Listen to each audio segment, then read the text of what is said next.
अरे कुर्सी ले लो, कुर्सी आराम से मिल जाएगा। सब लोग खड़े होकर ताली बजा के स्वागत करेंगे स्वामी जी का। सब लोग ताली बजा के स्वागत करें। हमारे बीच में आज उपस्थित हुए हैं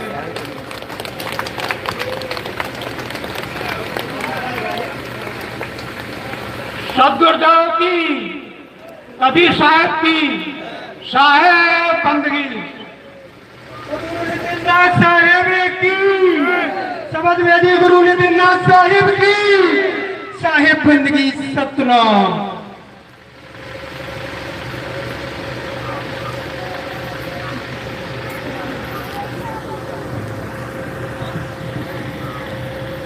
हेलो, माइक वाला कहाँ है? माइक वाले कहाँ हैं?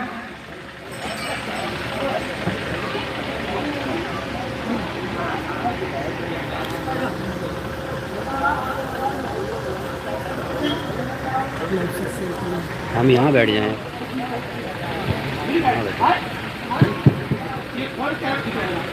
स्वामी जी के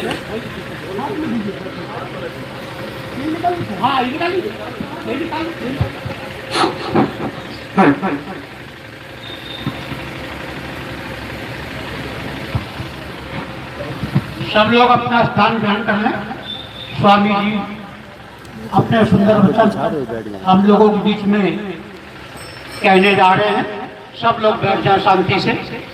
अभी महाराज जी का स्वागत होगा, तो स्वागत के क्रम में साहेब दास जी जो सो गद्दी पर वर्तमान में है, वो माल्यार्पण कर स्वागत कर रहे हैं। ताली बजा सब लोग।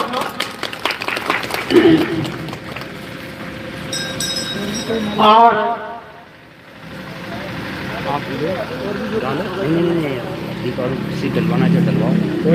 हमारे बीच में माया सहाय जी है गौरीकरण से, वो माल्यार्पण कर स्वागत कर रहे हैं। संत बालक दास साहेब जी गंगा वाले आ जाए, माल्यार्पण कर स्वागत करें।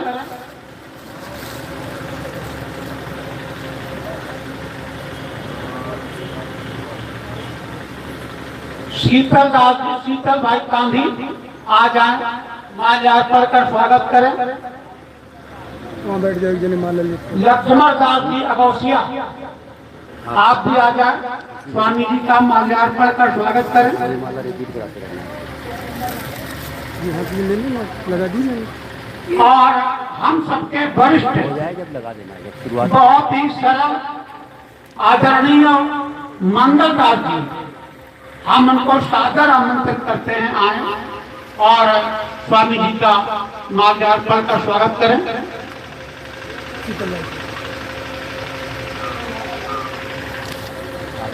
माला जैसे श्री सजीवन दास जी रसूलाबाद, उनको आमंत्रित करते आए, स्वामी जी का माल्यार्पण कर स्वागत करें। सभी सजीवन दास जी रसूलाबाद। माता जी वैना से हैं, माता जी वैना से आए और माला दे करके स्वामी जी का स्वागत करें। माता जी वैना से।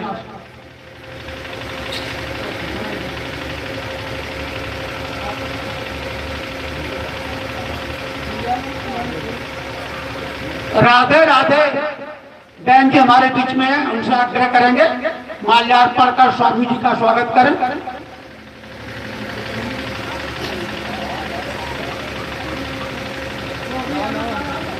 और भी कोई स्वामी जी का स्वागत करना चाहते हैं, उनका आशीर्वाद लेना है, तो आकर के उनका आशीर्वाद ले लें।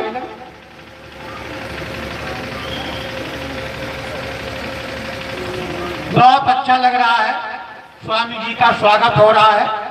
स्वामी जी हम लोगों के बीच में बहुत दूर से आकर के पधारे हैं, उन्होंने समय दिया है, इसके लिए पूरा क्षेत्र उनका आभारी है। अब स्वागत कार्यक्रम चल रहा है। हमारी बहनें भी कर रही हैं, संत भी कर रहे हैं। सब लोग बड़ी श्रद्धा के साथ स्वामी नितिन साहब जी का स्वागत कर रहे हैं, माल्यार्पण कर रहे हैं, उनसे आशीर्वाद प्राप्त कर रहे हैं। बहुत अच्छा शुभ अवसर है। इस अवसर पर सभी लोगों को स्वामी जी का सानिध्य मिल रहा है, आशीर्वाद मिल रहा है, स्वामी जी के दर्शन हो रहे हैं।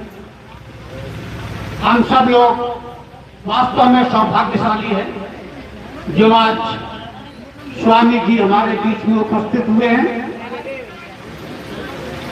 हंसमणि साहब जी हैं इटावा से, आ जाएं, वो भी स्वामी जी का स्वागत करें। हंसमणि जी, हमारे नंबर को ध्यान रखिए। हाँ जी, आराम से आराम से आराम आ से, गया। अफरा तफरी न करें, आराम से करें, सबको आशीर्वाद मिलेगा। ठीक है, आप देखिए।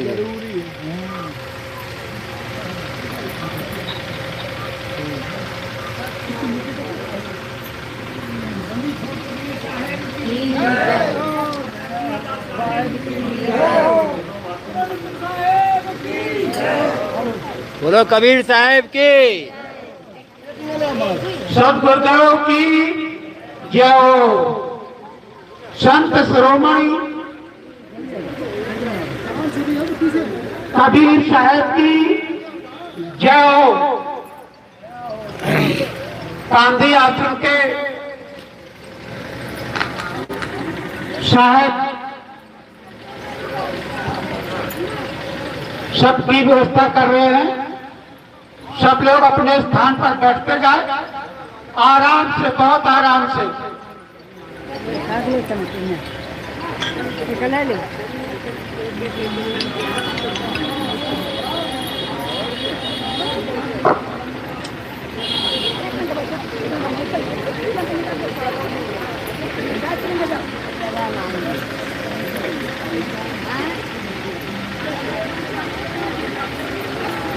संत सम्राट कबीर साहब की, संत सम्राट कबीर साहब की,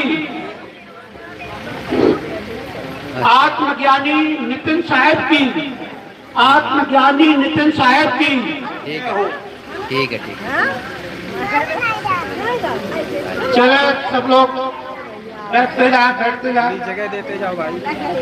सदगुरु कबीर साहिब की, सदगुरु कबीर साहिब की, गद्दी बड़ैया धाम की, बैरागपति साहिब की, सदगुरु नितिनदास साहिब की, समदवैदी गुरु नितिनदास साहिब की, मूल ज्ञान प्रचारक समदवैदी गुरु नितिनदास साहिब की। साहेब बंद जी साहेब। अब सभी लोग अपना अपना स्थान ग्रहण करें। अब गुरुदेव आपको सभी को, संत एवं भक्तों को मार्गदर्शन देंगे। तो सब लोग शांति पूर्वक अपना अपना स्थान ग्रहण करें। ये स्वागत कार्यक्रम हो गया है। बस अब आरती अरे की बस समय। करो भाई, लास्ट में कराना भी चाहिए। दो लोगों ने करा आरती चालू है। चलो सब लोग अपने अपने स्थान पर बैठे और कार्यक्रम की सुविधा बनाए रखो सब लोग। अब आरती। स्वामी जी के मधुर और आत्मज्ञान संबंधी विचार सब लोग श्रवण करें।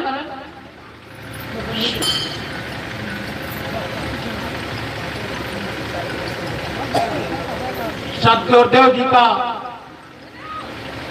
प्रवचन शुरू हो रहा है। आप लोग शांति से बैठ जाइए। आप लोग ना आए, हेलो, बाद में स्वामी जी उपलब्ध रहेंगे, हेलो। तो आगे पीछे उनसे भेंट कर लें, उनसे आशीर्वाद ले लें।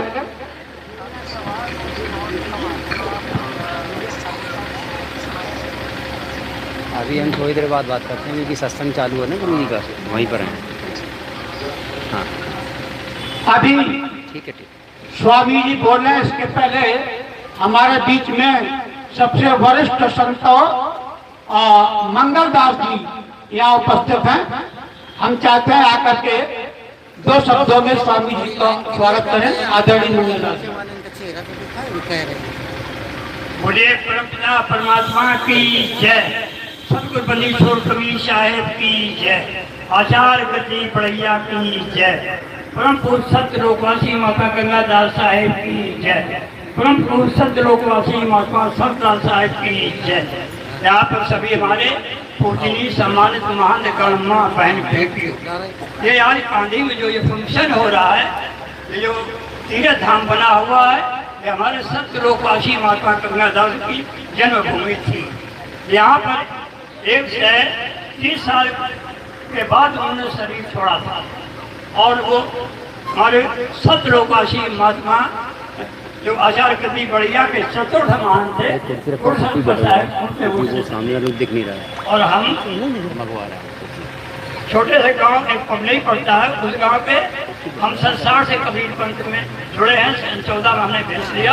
आचार्य गति बढ़िया और रामपुर हम कई बार जा चुके हैं और शिक्षण में प्रारंभिक रहा और पूजनी नितिन दास साहब का हमने उड़ई में 2 गाड़ियां लेकर के उस धाम में हम गए थे जहाँ सत्संग हुआ। तो आज ये दूसरा मौका है कि उनका मैं अपने नेत्रों से स्वागत कर रहा हूँ कि ये कर्म भूमि है। तो आप लोग धन्यवाद अपने को समझिए कि जहाँ पर हमारे ऐसे महान पुरुषों का पदार्पण होता है तो संत देने के लिए जो इच्छा दास को हुई बंदी छोड़ को जावे हुई। आप लोग यानी बहुत परम सौभाग्यशाली है। कबीर साहब का तो इस विषय में चैलेंज है, क्या है कि भक्त बीज पलटने चाहे जाए आनंद, धन निर्धन करे उतरे हो संत का शब्द। कबीर कमाई अपनी कभोन निष्फल जाए, 7 समुद्र आड़े पड़े मिले अगाई। ये बीज पड़ गया है और उनका सिद्धांत रहे इस बात का है, साधना का क्षेत्र शब्द है, शब्द है जिससे ये जीव सत्य लोग से आकर के यही डाल दो बीच में, यही अब कैसे यहाँ से वो निवारण हो, इसलिए ऐसे महान गुरुओं के आशीर्वाद की जरूरत पड़ती है और जो समय समय पर आकर के जीव को चेताते हैं और सत्य लोग का रास्ता उठाते हैं। बोले आचार्य गति बढ़िया की जय, काली धाम की जय। आए हुए हमारे सभी पूजनीय महंतगण संतगण माँ बहन बेटियों, ठीक है ना? बस ठीक है साहब, धीरे चलाइए। ठीक है।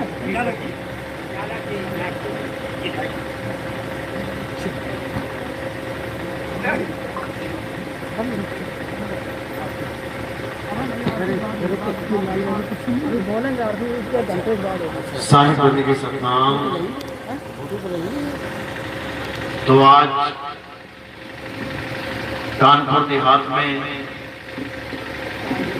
ये कांदी गांव में परमपिता परमात्मा के मूल ज्ञान का प्रचार होने जा रहा है।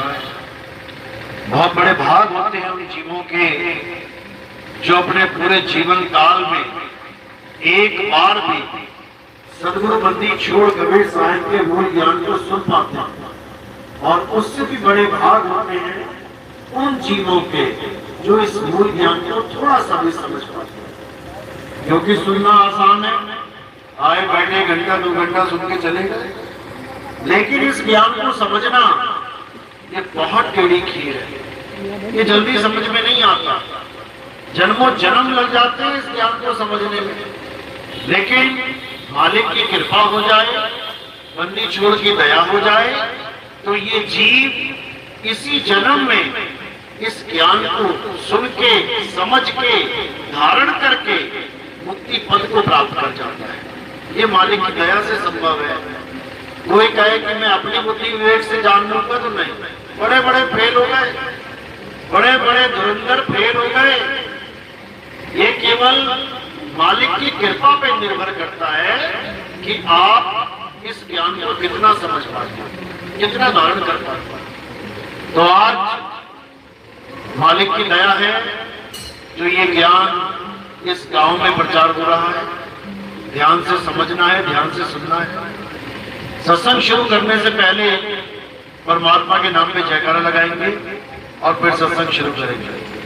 बोलिए परमपिता परमात्मा की जय। सदगुरु बंदी छोड़ कबीर साहिब की जय। सभी संतों की जय। सभी भक्तों की जय। आज के आनंद की जय। सदगुरु मदनपति साहिब की जय। सदगुरु दूलमपति साहिब की जय। सदगुरु प्रकाशपति साहिब की जय। दीवान जवाहरपति साहिब की जय।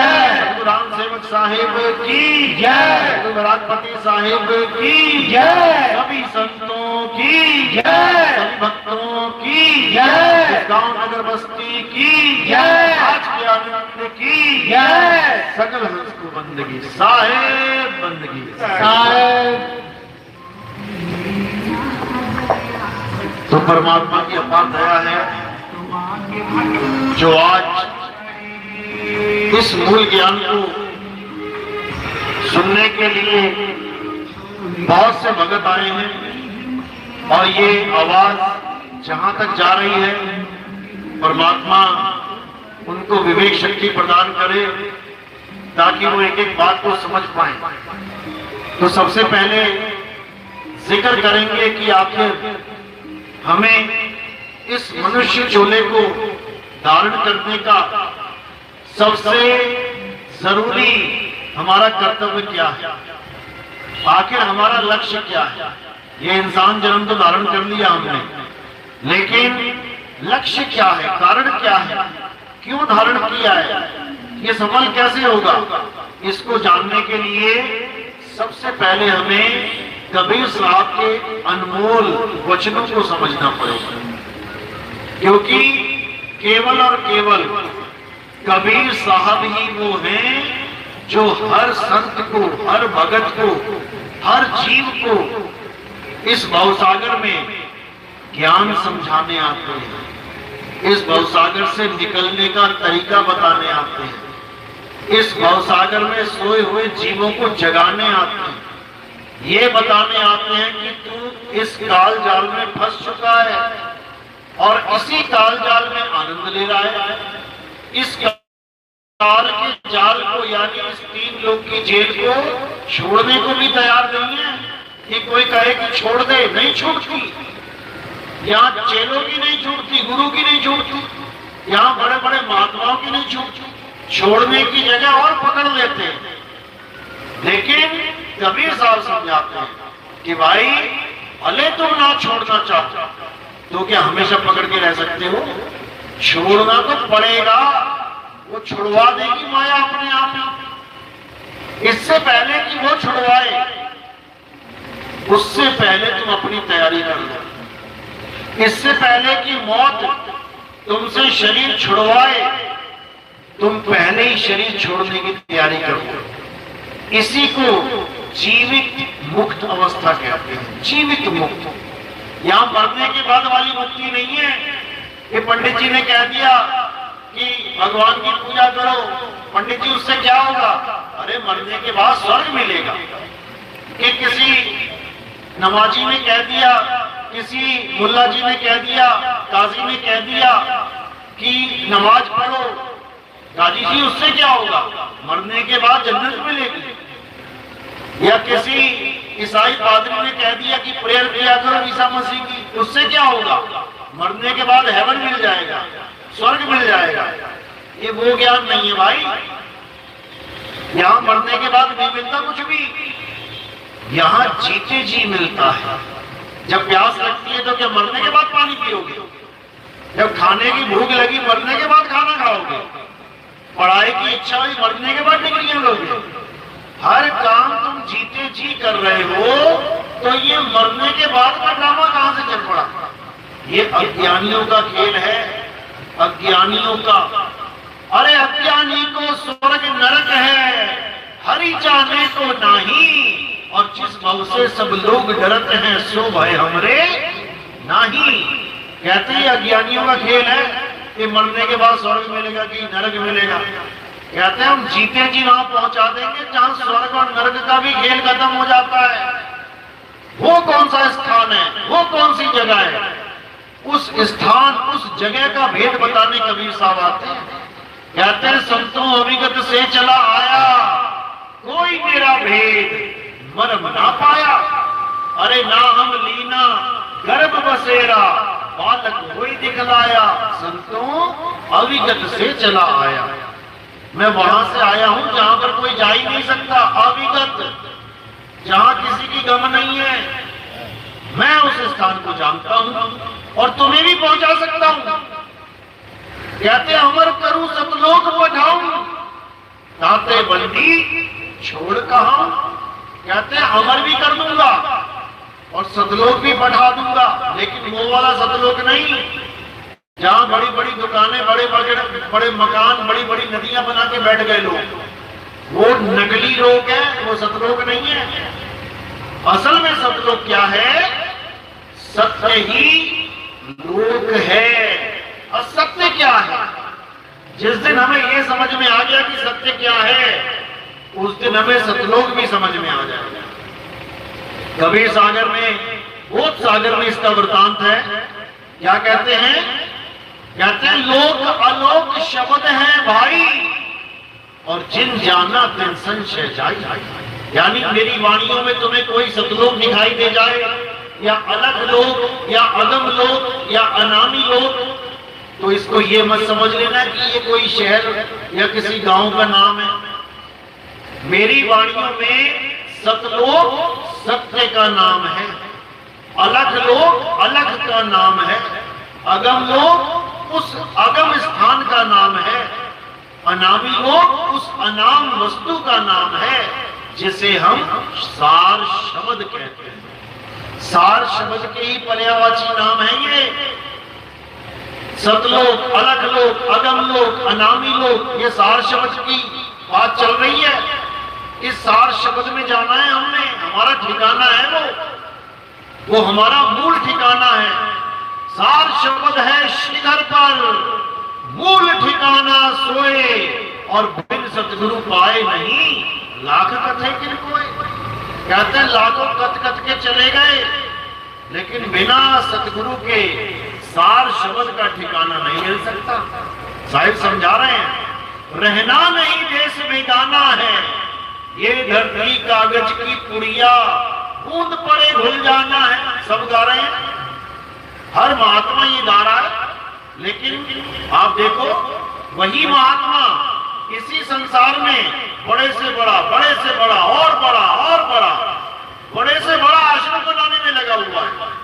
गा यही रहा है, बूंद पड़े भूल जाना है, दूसरों को सुना रहा है, उसका आश्रम नहीं भूलेगा बूंद पड़ने से। ये माया का खेल है भाई।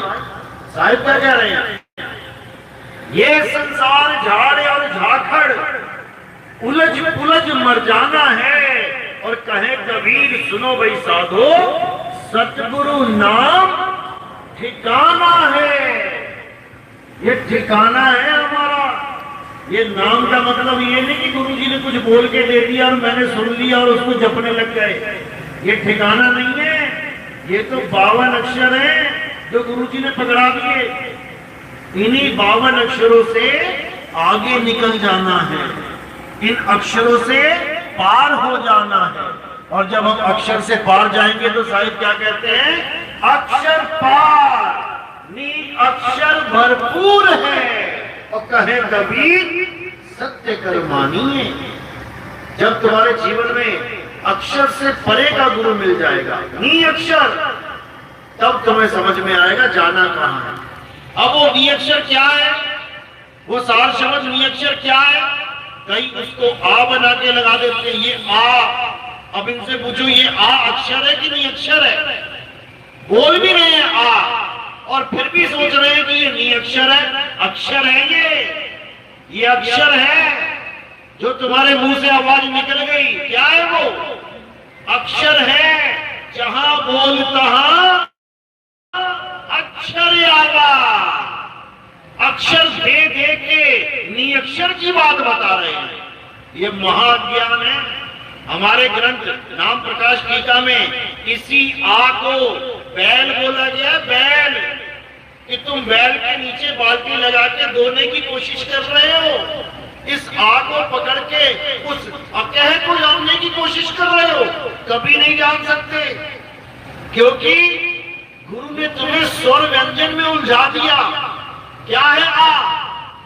स्वर की व्यंजन स्वर है। तो जब तुम स्वर लेके बैठ गए तो तुम स्वर व्यंजन से पार कैसे हो जाओगे? साहिब यही समझा रहे हैं। अरे स्वर व्यंजन का खेल नहीं है और 52 का वो मेल नहीं है। ये 52 अक्षरों का खेल नहीं है भाई, ये नी अक्षर का खेल है। और वो नी अक्षर कैसे मिलेगा? सैन के द्वारा मिलेगा।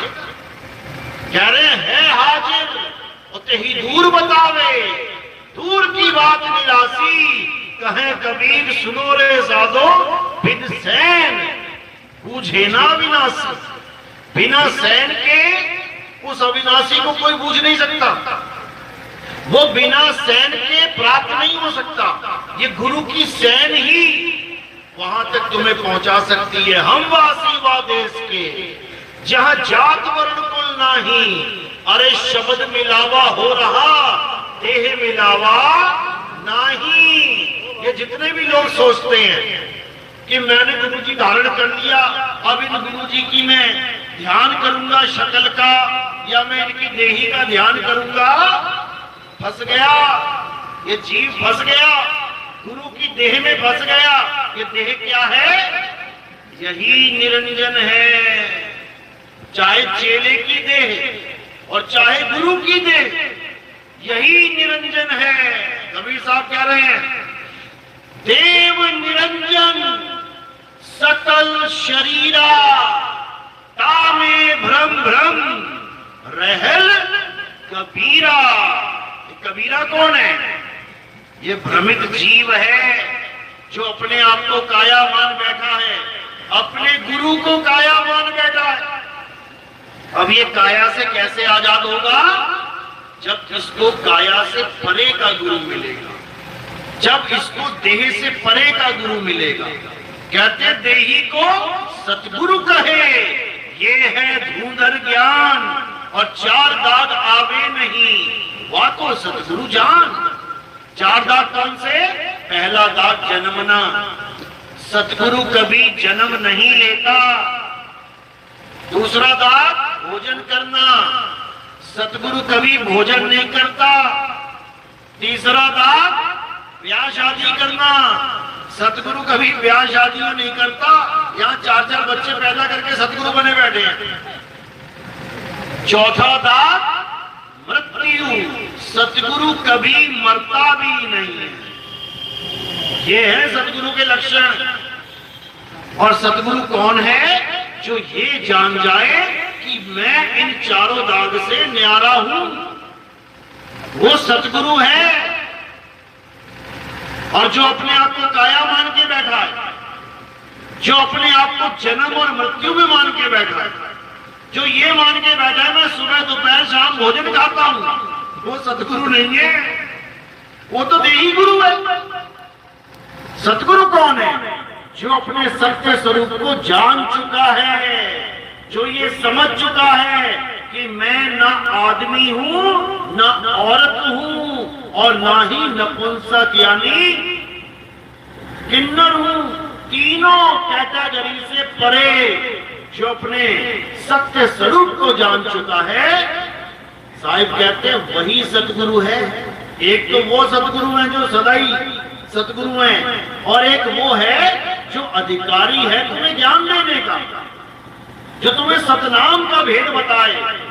और कौन? जिसने सतनाम को जान लिया है वही बताए, तब फलीभूत होगा। नहीं तो कोई आ पकड़ा देगा, कोई बा पकड़ा देगा, कोई रा पकड़ा देगा और कोई मां पकड़ा देगा।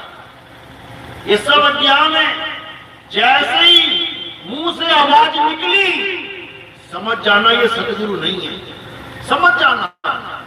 हम वासी वा देश के जहां जात वर्ण कुल नहीं, अरे सैन मिलावा हो रहा शब्द मिलावा नहीं। ये सारी सैन की बात है मेरे भाई।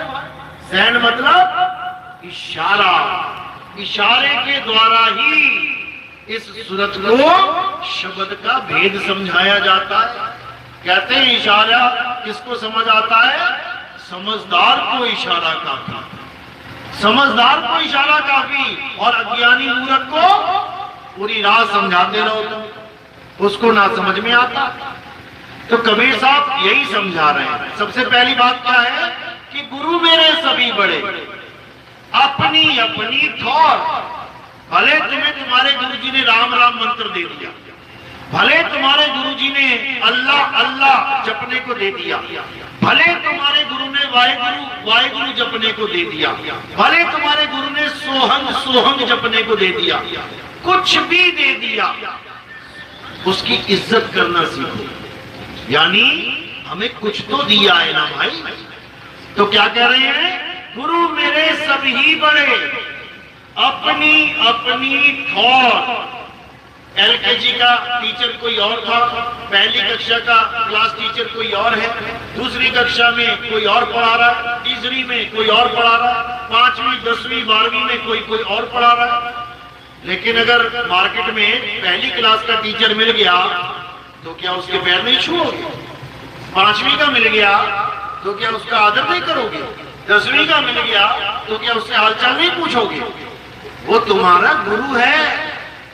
वो भले ठौर अलग अलग है, ये पहली का, ये दूसरी का, ये 5वीं का, ये 10वीं का, लेकिन वो हमारा गुरु है। तो कह रहे हैं गुरु मेरे सभी बड़े, अपनी अपनी ठौर। शब्द विवेकी पारखी, सो माथे का मोर। क्या होता है? जब शादी होती है किसी की तो उसके सिर पे सेहरा होता है, देखा होगा। अब दूल्हा जो होता है वो सेहरा पहन के बैठा होता है। भले दूल्हे के कपड़े 500 की पैंट 500 की शर्ट, कोई बात नहीं, और उसके मित्रगण 5000 की पैंट 5000 की शर्ट पहन के बैठे हैं। दूल्हे के पास 200 रुपए की घड़ी है, उसके दोस्तों के पास 10,000 की घड़ी है।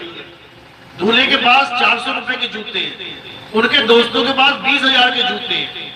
तो क्या दुल्हन माला उसके दोस्त के गले में डाल देगी? नहीं डालेगी, भले कितना करोड़पति क्यों ना आ जाए। ये उसके गले में डालेगी जिसके सिर पे मोर है, जिसके सिर पे सेहरा है। इसी प्रकार कोई कितना ही बड़ा गुरु क्यों ना हो, अरबों खरबों की प्रॉपर्टी लेके बैठा, पूरा पूरा शहर उसके कब्जे में क्यों ना हो, हजारों लाखों मकान क्यों ना उसने अपने आश्रम में बनवा दिए हो, तो क्या उसको सतगुरु मान लेंगे? माला उसके गले में डाल देंगे? नहीं। किसके गले में जाएगी? शब्द विवेकी पारखी,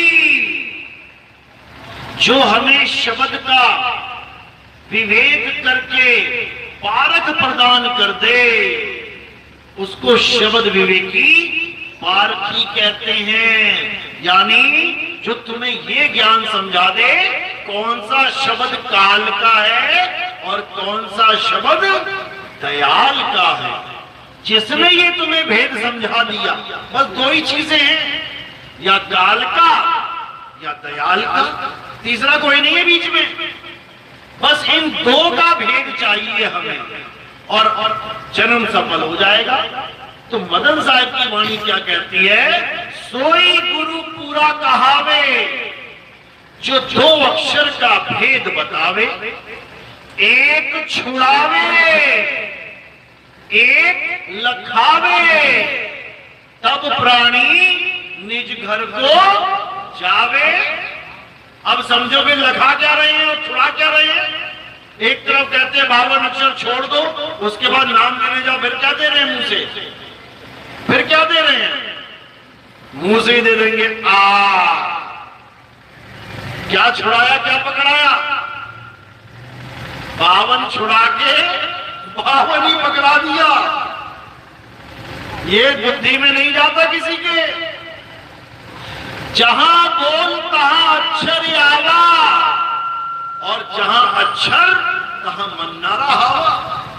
अब वो अक्षर कौन सा है? अक्षर कहते हैं अविनाशी को। बोल वाले अक्षर को मन ने पकड़ लिया, गुरु जी ने बोल के बता दिया, मन ने पकड़ लिया। अब मन कहां चला गया? उसी अक्षर में रमेगा जाके, निकल के दिखा दे। राम वाले को राम दे दिया, अल्लाह वाले को अल्लाह दे दिया, वाहिगुरु वाले को वाहिगुरु दे दिया, उन्हीं अक्षरों में रमेगा 24 घंटे। समझ लो। लेकिन साहिब कह रहे हैं अक्षर पार नहीं, अक्षर भरपूर है। जब तक तुम्हारे मन में ये भी शंका रहेगी कि ऐसा वो है, ऐसा वो है, तो ऐसा ही मिलेगा तुम्हें। मन को पता ही नहीं होना चाहिए, मन को पता लगना ही नहीं चाहिए वो है कैसा। याद रखो, मन कभी नहीं प्राप्त कर सकता उस अक्षर को। मन की हैसियत नहीं कि वो उसको जान ले। वो मनोतीत है, वो अक्षरातीत है, वो भावातीत है, वो मायातीत है। तुमने कैसे लखा दिया उसको? समझ लो, उसको कौन लखाएगा? शब्द स्वयं उसको लखाएगा। बलिहारी व घट की जिस घट प्रगट होई, जब वो प्रगट होगा तब तुम लग पाओगे वो है क्या। समझ लो, गुरु केवल सैन देता है, सैन देगा, पावन छुड़वा देगा, बिल्कुल कागज कोरा हो गया, बिल्कुल साफ। अब उसमें आ बा पा राम ये कुछ नहीं लिखना है, ये कुछ भी नहीं लिखना है। जैसे ही कोरा कागज हो गया, अब क्या होगा? अब सैन को पकड़ेगी सुरता। जब सैन को सूरत पकड़ेगी फिर क्या होगा? फिर एक डोरी आएगी। डोरी एक अनूप है, अधरे दर्शन होए और काया से बाहर रखे हंस कहावे सोए। पकड़ानी थी डोरी और पकड़ा दिया आ, तो कहां जाएगा ये जीव? बेड़ा गर्क हो जाएगा इसका। इस आ से छुड़वाने के लिए ही कबीर साहब आते हैं और कबीर पंथ में ही यहां पकड़ा दिया गया। कैसे छूटेगा जीव? ये डोर कहां है? ये डोर कैसे पकड़ी जाए? इसी को मकर तार की डोर कहते हैं। मकर तार की डोर पे चढ़ो संभार संभार। समझ लो, ये ऐसी डोर है जो दिखने में नहीं आती लेकिन पकड़ के खींचती पूरा है। कैसे? जैसे लोहे को चुंबक खींचती है, दिखती नहीं है। वो डोर दिखेगी नहीं तुम्हें कि लोहे को कौन ले गया ऊपर। ऐसी डोर है सतगुरु के पास। अरे 7 दीप 9 खंड में सतगुरु फेंकी डोर और तापे हंसा ना चढ़े तो क्या सतगुरु का डोर। सतगुरु यहाँ आ पढ़ाने नहीं आते, सतगुरु डोर का भेद बताने आते हैं। इसी डोर पे जब ये हंसा चढ़ेगा, उस चाल को क्या कहते हैं? क्या कहते हैं उस चाल को? विहंगम चाल। ये विहंगम चाल की डोर है। अरे शब्द विहंगम चाल हमारी, और कहे कबीर सतगुरु दई तारी। खुले कपाट शब्द झनकारी और पिंड अंड के पार सो देश हमारा है। कर नैनो दीदार महल में प्यारा है। साहिब समझा रहे हैं, ऐसा गुरु चाहिए जो शब्द झनकार का भेद बताए। ये आ ई में ना उलझा दे। गरीबदास जी महाराज कहते हैं, कोई है रे परले पार का जो भेद कहे झनकार का। ऐसा गुरु मिल जाए जो तुम्हें शब्द झनकार का भेद बता दे। हमारे जौहरपति साहिब क्या कहते हैं? रुंझुन सार शब्द झनकारा, पावेगा कोई संत प्यारा। समझ लो, किसको झनकार का भेद मिला है? सब आ लेके बैठे, चलिए ही रहा। इसीलिए प्रकाशपति साहिब ने एक ग्रंथ छपवाया था। क्या नाम था उस ग्रंथ का? प्रकाशपति साहिब ने ग्रंथ छपा। कौन कौन प्रकाशपति साहिब के शिष्य? हाथ खड़ा करो। पड़ैया गद्दी के प्रकाशपति साहिब के शिष्य 2, बस 2 ही है। 3 और कोई 4 और कोई 5 बस 6। उन्होंने एक ग्रंथ छपवाया था जिसका नाम था अभिनंदन ग्रंथ। किस किस को अभिनंदन ग्रंथ का नाम पता है या उनको पता है कि ये ग्रंथ छपा था? हाथ खड़ा करो। एक को भी नहीं पता, एक को पता है। अभिनंदन ग्रंथ में एक वाणी आती है। वो ग्रंथ किसके बारे में है? वो कबीर साहब और मदन साहिब की वार्ता है। ये ग्रंथ किसी को भी इसका नाम तक नहीं पता है, कोई बिरला जानता है, केवल जिसने जीवन में कभी एक बार देख लिया हो। हमारे पंथ की जड़ है वो। हम धर्मदास जी का ग्रंथ उठा के देखते, क्या नाम है उसका? कबीर साहब और धर्मदास की वार्तालाप हुई ना, क्या नाम है उस ग्रंथ का? क्या नाम है? कबीर सागर, अनुराग सागर। हम धर्मदास जी को कबीर साहब के परम शिष्य मानते हैं। क्यों? क्योंकि उनका उसमें सारा सबूत है, उनकी वार्तालाप है। हम गरीबदास जी को मानते हैं कि गरीबदास जी को कबीर साहब मिले। कैसे? गरीब पुरुष कबीर ने देह धरा ना कोई, शब्द स्वरूपी रूप है, घट घट बोले। अब कैसे पता लगा हमें कि ये गरीबदास जी कबीर साहब से मिले हैं? कैसे पता लगा? ग्रंथ से, हमें ग्रंथों से पता लगा। हमें ये समझ में आ गया कि कबीर साहब और इन लोगों की मुलाकात हो गई है, वार्तालाप है। अरे भैया, तो हमारे मदन साहब की भी तो कबीर साहब से मुलाकात हुई है। कबीर मदन वार्ता कहाँ है? हम दूसरों के ग्रंथ पढ़ रहे हैं, दूसरों के ग्रंथों से हम खुश हो रहे हैं। कबीर साहब उसको मिले, अरे हमारे मदन साहब को भी मिले। उनका ग्रंथ कहाँ है? मदन कबीर वार्ता कहाँ है? किसने पढ़ी है? आप खड़ा करो जरा। बस एक वही है, बस सर्वे सर्वा एक ये भी है महात्मा जी। बाकी कहाँ गए? बाकी कहाँ छुट्टी पे हो गया या बाकी फालतू लोग? केवल 2 ही है यहाँ पे, क्योंकि ये ग्रंथ किसी ने छपवाया ही नहीं। प्रकाशपति साहिब के बाद ये ग्रंथ किसी ने छपवाया ही नहीं। 1986 में छपा ये ग्रंथ एक बार, दोबारा क्यों नहीं छपा? कारण क्या है? उस वाणी में लिखा क्या है? 12 कालदूत आएंगे, हमें पता लग गया, धर्मदास को बताया। हमारे पंथ में कालदूत आएंगे, हमें कैसे पता लगेगा? हमारे पंथ में नहीं आएंगे क्या? या धर्मदास के पंथ में आएंगे? हमारे पंथ में भी हैं और उसी ग्रंथ में लिखा हुआ है। क्या कहते हैं? बहुत मदन में पंथ चले हैं, बहुत ज्ञान कथ के समझई हैं, और बाकी बात न मानो एका, सार शब्द में राखो टेका। ये उसी ग्रंथ की लाइन है कि हे मदन, तेरे ही पंथ में एक से एक काल के दूत घुसेंगे, एक से एक घुसेंगे। कोई आ पकड़ा देगा, आसार शब्द है। कोई बा पकड़ा देगा, बासार शब्द है। कोई रा पकड़ा देगा, रासार शब्द है। ये मैं नहीं बोल रहा, उसमें लिखा हुआ है, उसमें लिखा हुआ है। फिर क्या बोला उन्होंने? मदन साहब कहते फिर कैसे होगा महाराज, ये तो बड़ी दिक्कत वाली बात हो गई। फिर क्या कहते हैं? कहते घबरा मत, घबरा मत। क्या होगा फिर?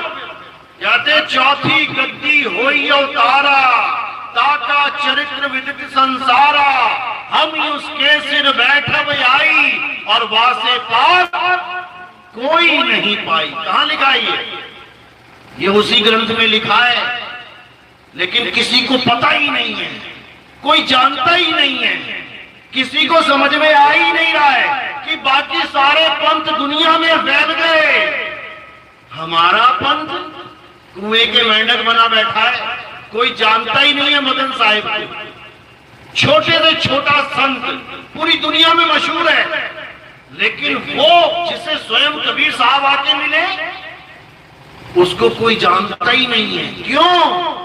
क्योंकि कबीर साहब ने क्या बोला था कि अभी कोई नहीं जानेगा मदन, एक ऐसा समय आएगा जब इस पंथ का डंका पूरे विश्व में बजेगा, पूरे संसार में, और तब मैं उसके सिर पे आके बैठूंगा। ये कबीर साहब के वचन है, ऐसे मत समझ लेना कि बोल के चले गए। प्रकाशपति साहिब ने अपने कर कमलों के द्वारा ये ग्रंथ छपवाया था, लेकिन उसके बाद इस ग्रंथ का कोई अता पता नहीं लगा।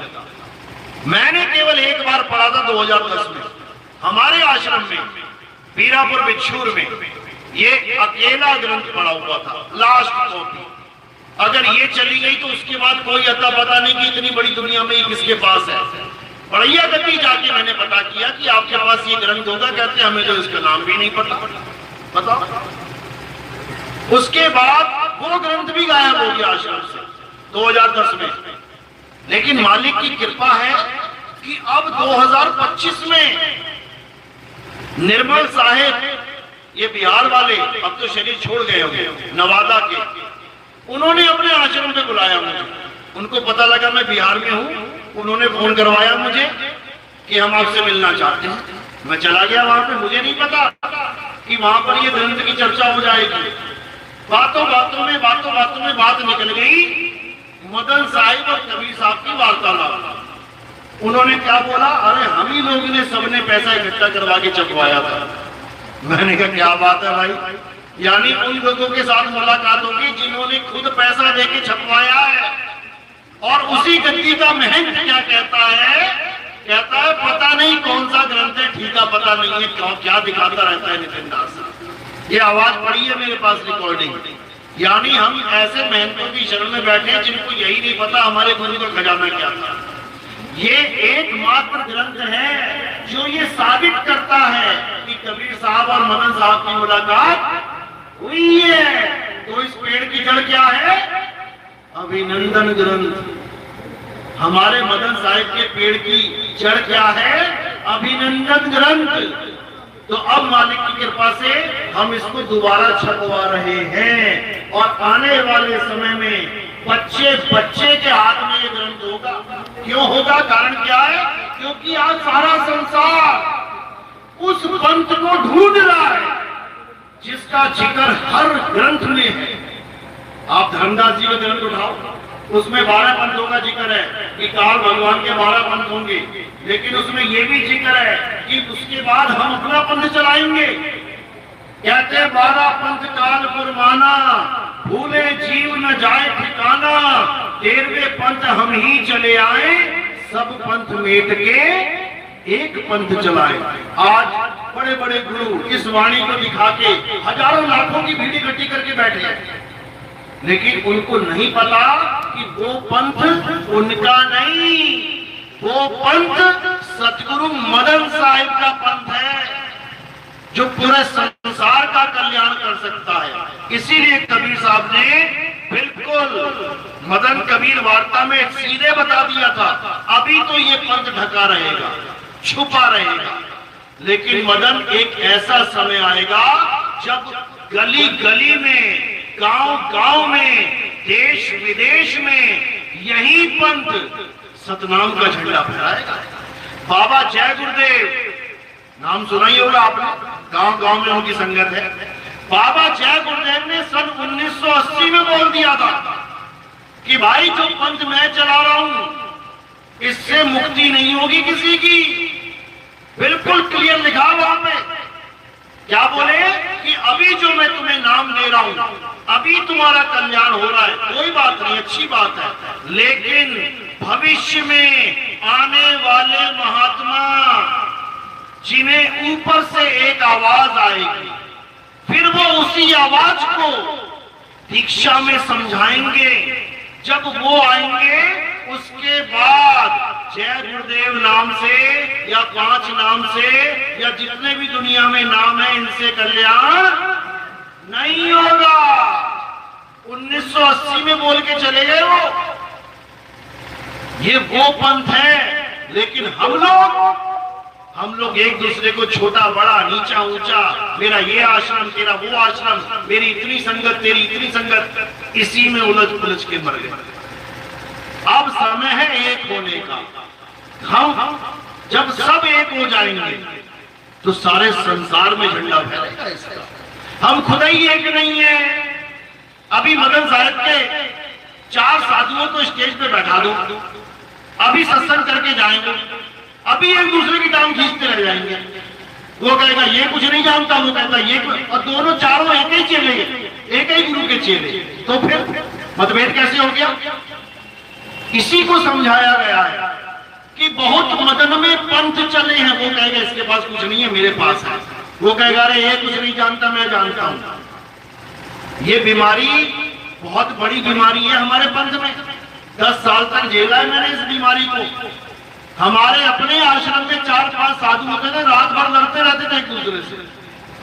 अरे भैया एक ही गुरु के 5 चेले हो तुम ही एक नहीं हो रहे हो तो दुनिया को एक क्या करोगे? इसी को समझाया गया। कहते बहुत मदन में पंथ चले हैं और बहुत ज्ञान कथ के समझेंगे। बैठाओ तो स्टेज पे, ऐसा ज्ञानी बन जाएगा 2 मिनट में, कहेगा मुझसे बढ़कर कोई ज्ञानी नहीं है और जानता कुछ भी नहीं है। बहुत मदन में पंथ चले हैं, बहुत ज्ञान कथ के समझई हैं, ताकि बात न मानो एका, सार शब्द में राखो टेका। साहिब कहते हैं जो हमारा जीव होगा वो केवल सार शब्द के भेदी गुरु की शरण में जाएगा, वो इन ज्ञानी थोथे ज्ञानियों के चक्कर में नहीं पड़ेगा। ये कबीर साहब ने मदन साहिब को पहले ही बोल रखा है, जब आपके हाथ में ग्रंथ आएगा अच्छे से पढ़ना उसको। तो उसी ज्ञान को अब जिसको नी अक्षर ज्ञान कहते हैं, वो अक्षर वाला नहीं है कि कोई कहे नितिन दास आ देता है, नितिन दास बा देता है, नितिन दास पा देता है। नितिन दास ऐसा कुछ भी नहीं देता। नितिन दास तुम्हें तुम्हारी वस्तु रखाता है, जो तुम्हारे पास पहले से है उसको मैं क्या दूंगा? अरे घट घट मेरा साइया और सुनी सेज न कोए, बलिहारी वा घट की जिस घट प्रगट होए। गुरु का काम है भेद समझाना और परमात्मा का काम है प्रकट होना। अरे सेवा को 2 ही भले, एक संत एक राम। राम है दाता मुक्ति का और संत जपावे नाम। संत तो भेद बताएगा, उस अजपा को कैसे जपना है, उस नियक्षर को कैसे समझना है, ये सतगुरु बताएगा। और चेला उस पे दृढ़ होके, उसकी भक्ति करके, सूरत को एकाग्र करके उसका अनुभव करेगा उसकी दया से। तो इतनी बात किसी को समझ में नहीं आती, वैर विरोध करते हैं, झगड़ा करते हैं, कोई बात नहीं। कबीर साहब के समय पे भी झगड़ा हुआ, कबीर साहब के समय पे भी बहुत कुछ हुआ। नानक साहब को तो लाठियों से मारा गया, कोई बात नहीं, अच्छी बात है। जिसके पास जो होगा वही देगा। जिसके पास 100 रुपया हो वो 1000 कहां से देगा? जिसके पास मिट्टी है वो सोना कहां से देगा? मिट्टी निकाल के देगा। तो इससे हमें कोई फर्क नहीं पड़ता कि क्या कौन बोलता है। हमारे जीवन का एक मकसद है कि ये जीव शरीर छोड़ने से पहले सत्य को जाने कि सत्य है क्या। माने ना माने ये उसकी सिरदर्दी है, हमारी नहीं। ये उसकी प्रॉब्लम है, हमारी नहीं। हमारा क्या लक्ष्य है कि घट घट में जो साईं विराजमान है उसका भेद सबको पता होना चाहिए। उससे क्या होगा? जब अंत समय आएगा, जब शरीर छोड़ने का वक्त आएगा, तब वो जीव आनंद में शरीर त्यागेगा। फिर हाय हाय करता नहीं मरेगा कि हाय हाय करता मरे। साहिब कह रहे हैं जिस मरने से जग डरे मेरे मन आनंद, और मरने पर ही पाइए पूर्ण परमानंद। अरे मरता मरता जग हुआ, मरना जाने ना कोई, और ऐसी मरनी जो मरे और न मरना हो। साहिब समझा रहे हैं कि हम अपने जीव को कैसे काया को त्यागना है, ये समझा के जाते हैं। क्यों? क्योंकि अंत समय में काया सबको त्यागनी पड़ेगी। वहां ये नहीं चलेगा मैं कौन से पंथ का, तू कौन से पंथ का। सबकी मौत एक सी आएगी, हालत खराब कर देगी। याद रखना, जब बाढ़ आती है तो सबके लिए एक सी आती है। जिसको तैरना आता है वो बच जाता है, और जिसको तैरना नहीं आता डूब जाता है। हमारा काम क्या है? तैरना सिखाना। इससे पहले कि बाढ़ आए तैरना सीख लो, तभी कल्याण होगा, नहीं तो नहीं होगा। तो कबीर साहब हमें तैरना सिखाते हैं। भवसागर ऐसे नहीं नाम रख दिया उसका। क्या वहां पे पानी है? क्या समुंदर है? क्या भवसागर? भवसागर नाम क्यों रखा है? भव जंगल रख देते, भव रेगिस्तान रख देते, भव आसमान रख देते, भव आग रख देते। भव सागर क्यों रखा है? क्योंकि वो तैर के ही पार होगा। और तैरने का मतलब है उस अचल विहंगम को जान लेना, तभी पार हो पाओगे, नहीं तो नहीं हो पाओगे। तो गरीबदास भी यही समझा रहे हैं, सतगुरु के लक्षण कहूं अचल विहंगम चाल, हम अमरापुर ले गए ज्ञान शब्द सरधार। यानी मेरे गुरु ने मुझे ऐसा शब्द दे दिया जो शब्द मुझे अमरापुर ले गया खींच के। कैसे खींच के? जैसे लोहे को चुंबक खींच ले जाता है। अरे लोह चुंबक की प्रीत ज्यों लोहों को लेती उठाए, ऐसा शब्द कबीर का काल से ले छुड़ाए। अगर काल से बचना है तो क्या करना है? उस नी अक्षर को जानना। अरे बचना चाहो काल जाल से तो चीनो शब्द हमारा, और कहे कबीर अमर कर राखूं जो निज हुए हमारा। कहते फिर किसी और की शरण में नहीं जाना है। एक बार आत्मदेव की भक्ति में आ गए, उसके बाद ये पत्थर पूजा, मूर्ति पूजा, ये मंत्र पूजा, जंतर पूजा, फिर इससे ध्यान हटा लो अपना। जैसे शादी से पहले 10 लड़कों के साथ दोस्ती क्यों ना हो लड़की, अगर शादी हो गई उसकी फिर उसको एक ही चुनना है, फिर दूसरा नहीं आ सकता जीवन में। अगर दूसरा आ गया तो क्या होगा? वो कहेगा इसी के साथ जा भाई, वो ना रखता। इसी प्रकार जो बंदी छोड़ है वो कौन सी सूरत को सहारा देंगे? जो सूरत आठों पहर केवल अपने गुरु के चरणों में लिए रहे। ध्यान मूल गुरु रूप है, पूजा मूल गुरु पांव, मंत्र मूल गुरु वचन है, और मोक्ष मूल सद्भाव। यानी तुम्हारे भाव केवल और केवल सत्य से जुड़े होने चाहिए। ये भावों का ही खेल है।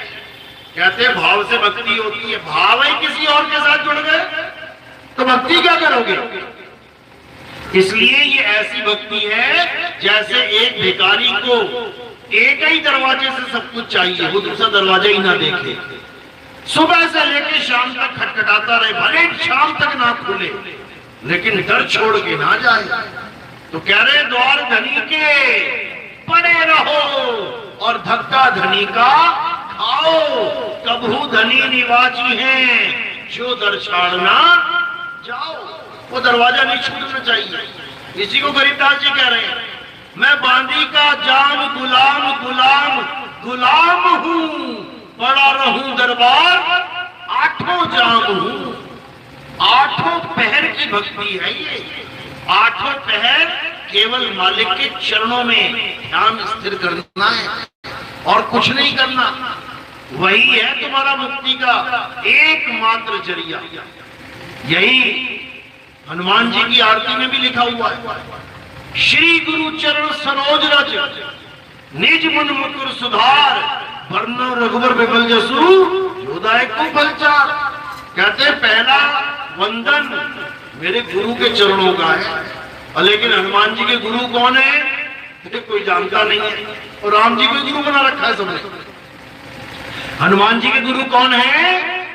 त्रेता युग में कबीर साहब मुनिंद्र के नाम से जब आए थे, मुनिंद्र स्वामी के नाम से, वही हनुमान जी के गुरु थे और वही नल नील के गुरु थे, वही रावण की घरवाली मंदोदरी के गुरु थे, जो कहते राम नाम लिख दिया तो पत्थर तैर गए। अरे राम नाम ना भी लिखते पत्थर तब भी तैरते। क्यों? क्योंकि नल नील को आशीर्वाद दे रखा था कि जो तुम्हारे हाथों से छू के पानी में चला जाएगा वो डूबेगा नहीं। तो बताओ राम नाम लिखने की क्या जरूरत है? राम नाम लिखने की क्या जरूरत है? उनके पास शक्ति है भाई, गुरु के द्वारा दी गई शक्ति है। जो चीज पानी में फेंक दी वो तैरेगी। तो इसमें राम नाम क्यों लिखना भाई? रावण क्या लिख देता तब भी तैर जाता, उसमें राम नाम क्या करेगा? लेकिन लोगों को नहीं समझ में आ रही है ये बात। यही मुनिंद्र स्वामी हनुमान जी के गुरु हैं। जब हनुमान जी राम जी की अंगूठी लेके घड़े में डालने गए, जब घड़े में डाली उन्होंने अंगूठी, क्योंकि राम जी के जाने का समय हो गया, राम जी को पता है कि हनुमान जी अगर मेरे साथ है तो ये काल मुझे लेके नहीं जा सकता, युद्ध हो जाएगा दोनों का। और हनुमान जी को इतने आशीर्वाद प्राप्त है कि ये अजय है, ये कभी हारेगा नहीं, तो मेरी मृत्यु होगी नहीं। अब क्या किया जाए? तो हनुमान जी को ही काम पे लगा दिया, जा भैया अंगूठी वहां फेंक के आ। जब हनुमान जी ने अंगूठी फेंकी तब कबीर साहब प्रकट हो गए मुनिंद्र रूप में।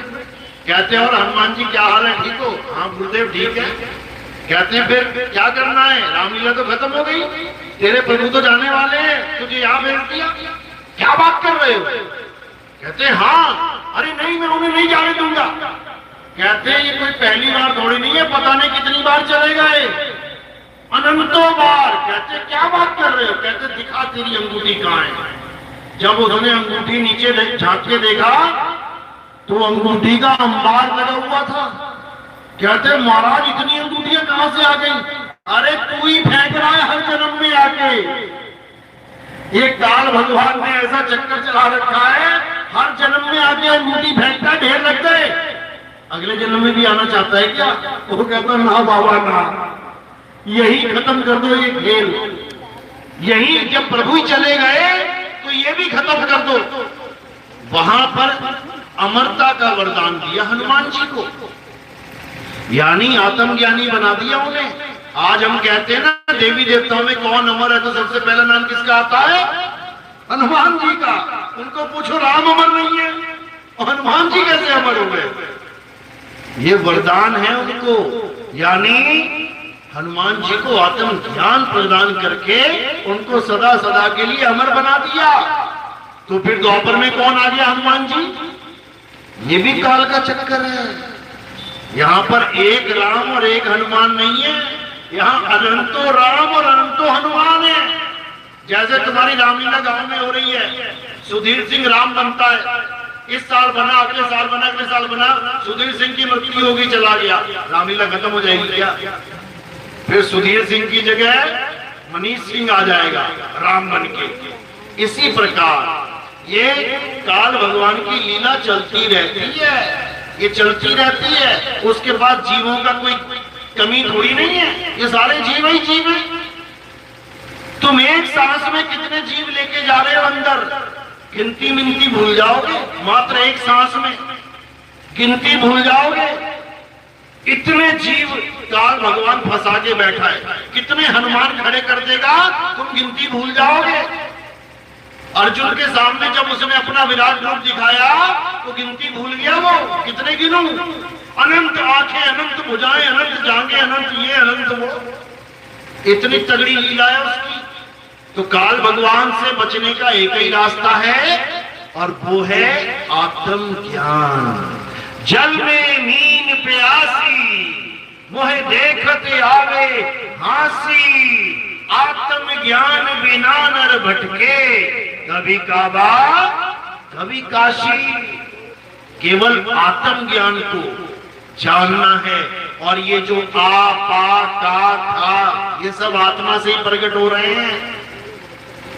जिससे प्रकट हो रहे हैं उसको जान नहीं रहा, और जो प्रकट हो रहा है उसको मान के बैठ गया, कल्याण कैसे होगा? अरे ब्रह्म बड़ा की जहां से आया, और वेद बड़ा कि जिन निर्माया, ई मन बड़ा कि यही मन माना, और राम बड़ा या राम ही जाना। मुंह से निकलने वाली कोई भी आवाज सत्य नहीं है, सत्य नहीं है, झूठ है। कोई भी आवाज, सत्य क्या है? जिसकी वजह से वो निकल रही है वो सत्य है, उसको जानना है, तभी कल्याण होगा, नहीं तो नहीं होगा। तो इसी को साहिब समझा रहे हैं, 52 अक्षर जीव आधारा, आदि अक्षर जीव व्यासे न्यारा, वाही को सत सिमरण कहिए, सिमर सिमर नर उतरो पारा। अगर पार उतरना है तो मात्र एक रास्ता है, उस आत्म ज्ञान को प्राप्त करो, उसमें रम जाओ, रमण करो, और फिर तुम्हें क्या मिलेगा? जैसे दूध में रमने के बाद घी निकलता है, इसी प्रकार आत्मा में रमने पर हमें परमात्म पद प्राप्त होता है। परमात्मा एक पद है, उस पद को सबने प्राप्त करना है, तब मुक्ति होगी। जीव एक पद है, लेकिन अज्ञानता का पद है, इसीलिए मुक्ति नहीं हो रही है। तो साहिब समझा रहे हैं, धर्मदास ये जग बौराना, कोई न जाने पद निर्वाणा, यही कारण हम कथा पसारा, सबसे कहिए राम ने आया। कहते हैं ये पद किसी को समझ में ही नहीं आ रहा। जब तक ये पद समझ में नहीं आएगा कि हमने जाना कहां है, हमने किस में मिल जाना है जाकर, तब तक किसी की मुक्ति होने वाली नहीं है, समझ लो। तो साहिब समझा रहे हैं, अब तो जाए चढ़े सिंहासन, मिले हैं सारंग पानी, राम कबीरा एक भये हैं, कोई ना सके पहचानी। कबीर साहब की आप कोई भी मूर्ति देखोगे, कहीं भी फोटो देखोगे, उनके हाथ का इशारा ऐसे रहता है। अब ये क्या है? कहीं भी देख लेना, ऐसे नहीं मिलेगा तुम्हें, ऐसे मिलेगा। अब इस सैन, इसको इशारा कहते हैं। अब इस इशारे को जो जान लेगा वो 2 मिनट में समझ जाएगा कबीर साहब क्या कहना चाह रहे हैं। क्या कह रहे हैं साहेब? जब हाथ आपका ऐसे होता है तो ये अंगूठा और पहली उंगली ये बहुत दूर रहते हैं आपस में। ये राम है, ये कबीरा है, बहुत दूर दूर है। ये साहिब का घर है और ये जीव बना बैठा है। कह रहे हैं साहिब का घर दूर है, जैसे पेड़ खजूर, और अज्ञानी जन के पास में, अज्ञानी से दूर। तो ये पहली उंगली क्या है? ये हमारी सूरत है। किसका सहारा लेके बैठी है? किसके साथ मिल गई है? इन तीनों के साथ। ये तीन कौन है? ये रजोगुण, सतोगुण, तमोगुण है।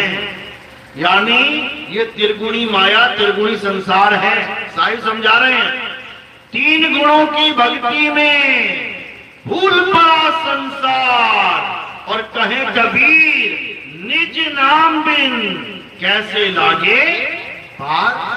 तो 3 गुणों के साथ सुरता जुड़ी हुई है, पूरा आनंद ले रही है, नकली आनंद। अब साहिब क्या कह रहे हैं? राम कबीरा एक भये हैं। अब ये जब एक हो जाएंगे तो क्या होगा? शब्द से सूरत का मेल हो जाएगा और ये 3 गुणों का जाल फेल हो जाएगा। तब निकल जाओगे यहां से, नहीं तो ना निकल सकता कोई भी। यही कबीर साहब बार बार समझा रहे हैं। सूरत फंसी संसार में और ताश से पड़ गई दूर, सूरत बांध स्थिर करो, 8 पहर हुजूर। अब और कुछ नहीं करना मेरे भाई, केवल एक इशारा लेके गुरु से 52 अक्षरों से बिल्कुल किनारा करके, मन में ये भी नहीं आना चाहिए कि वो शब्द होगा कैसा, क्योंकि अगर तुमने मन में सोच लिया कि ऐसा होगा तो मन वैसा ही दे देगा तुम्हें। ये मन का खेल है, ये मन का जाल है। जो तुम मन में सोच लोगे कि ऐसा होगा, वैसा ही मिल जाएगा तुम्हें। समझ लो, हमने गुरुजी को देखा, मन ने गुरुजी को देख लिया, अब ऐसे ही गुरुजी तुम्हें अंदर मिल जाएंगे, टहलते हुए, चलते हुए, खाते हुए, पीते हुए, और तुम्हें लगेगा गुरुजी मिल गए। अरे गुरु वो है ही नहीं जो तुमने देखा, क्योंकि गुरु काया माया से न्यारा है, न्यारा है। दुख के साथ कहना पड़ता है, ना गुरु ने चेले को कभी देखा और ना चेले ने गुरु को कभी देखा, और दोनों गुरु चेला सोच के बैठे कि हमारी मुक्ति हो जाएगी। यानी स्वरूप ज्ञान नहीं है, केवल ये देही ज्ञान पकड़ के बैठे। गद्दी पे मैं बैठा हूं, गुरु जी हूं, और वो चेला नीचे बैठा, चेला जी है। ऐसा नहीं होता। गुरु कौन है? शब्द गुरु। चेला कौन है? चित्त चेला रे। ये सुरता चेला है और शब्द हमारा गुरु है। साहिब समझा रहे हैं, जग मर्यादा कारणे, अरे गुरु किया रामानंद, शब्द हमारा गुरु है, सदा हमारे संग। देही गुरु दूर हो सकता है, चेला कहीं चक्कर में पड़ गया, कहीं दुविधा में पड़ गया, फोन का गुरुजी बचा लो, अरे मैं तो यार यहां पे हूं, कैसे बचाऊंगा। ये गुरु दूर हो सकता है, लेकिन शब्द गुरु दूर नहीं हो सकता। नर नारी और कीट पतंगा, सार शब्द सब ही के संगा। वो 24 घंटे तुम्हारे साथ है। उस गुरु की शरण में जाना है, समझ लो। देही गुरु से सैन लेनी है, बिना सैन पूगे नहीं, चाहे कितना कर लो बेचारा। गुरु चेले दोनों के सिर पे काल टेके पंजियारा, और जग सारा रोगी आ रहे, जग सारा रोगी। तो कैसा गुरु चाहिए हमें? जो स्वरूप ज्ञान दे, मंत्र ज्ञान नहीं। अरे गुरुआ तो घर घर फिरे, कौड़ी केर 50, अपने रूप की खबर नहीं, शिष्य करण की आस। चेले मूढ़ने में लगे हुए, अपना स्वरूप पूछ लो तो कोई कहता है आ है आ, कोई कहता है पा है पा, कोई कहता है बा है बा। बताओ, अरे ना आ ना पा ना बा। तुम्हारा स्वरूप है शब्द स्वरूप, तुम्हारा स्वरूप है अखंड नाद झनकार स्वरूप। कभी उस झनकार को जाना होगा, तब समझ में आएगा स्वरूप क्या है। ये आपा के चक्कर में मत पड़ जाना।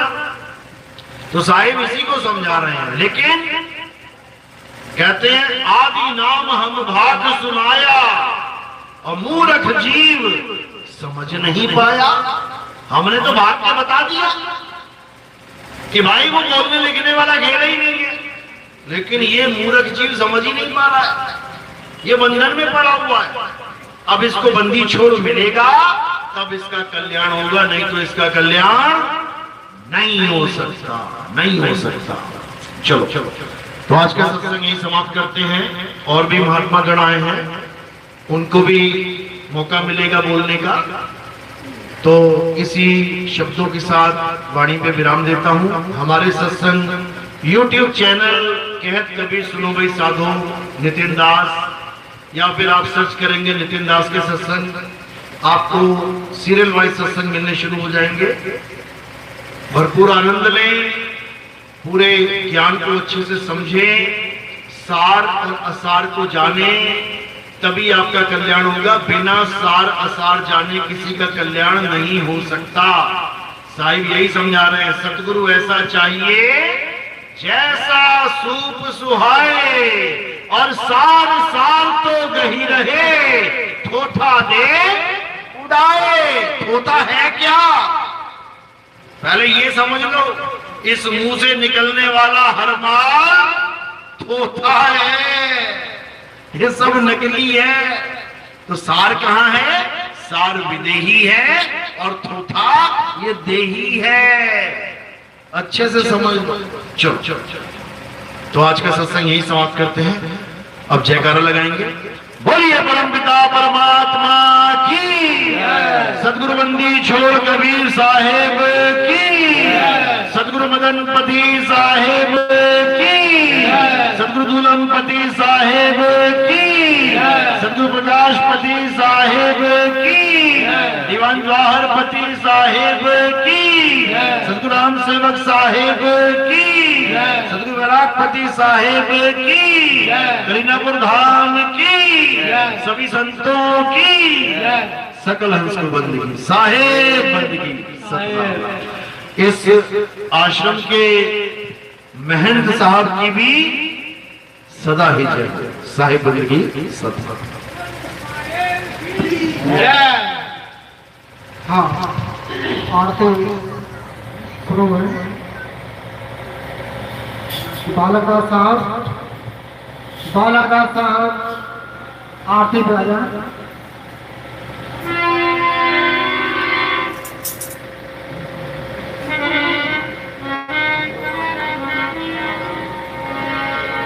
सभी लोग जो आरती करना चाहें वो आ जाए और अपनी आरती शुरू करें।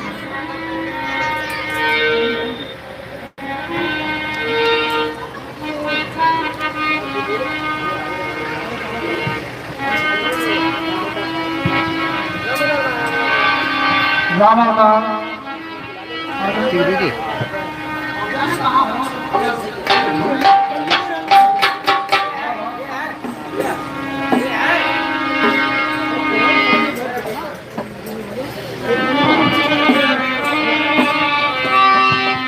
हेलो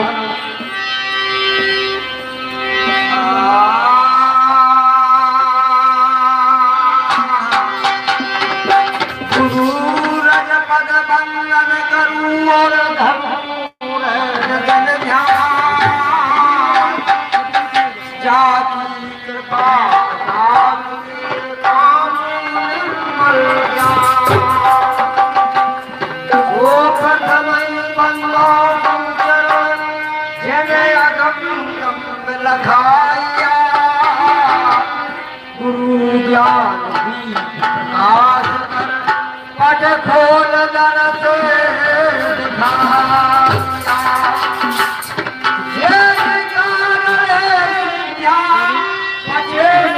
गुरु कृपा से पाया अकह मूरत अन्य सूरत ताह जाय समाया अखंड आरती अखंड नमः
आ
जाए